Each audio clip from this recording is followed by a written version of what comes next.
Is research being done to determine the likelihood of research of relapse and when that might occur?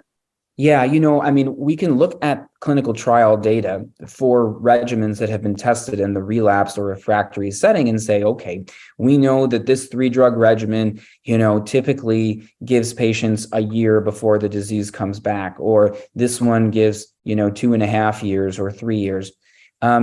So that's one piece. But when you think about if you wanted to know ahead of time, a patient with high risk disease, they're likely not to have as good of a response, but nobody knows ahead of time the exact amount, that they're going to relapse. But one of the things that we focus on, part of the reason that patients get a good amount of blood work when they have myeloma and they're on therapy is that, we have a measure in the blood, or we have several measures in the blood where we can monitor for relapse.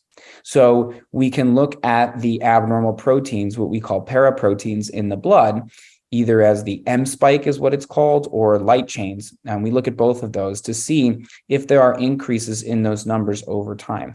When a patient's responding, those numbers come down. When a patient is losing response and their disease is progressing, that's when we start to see those numbers go up. And that's often an indication that we need to switch treatment even before a patient develops symptoms related to their myeloma.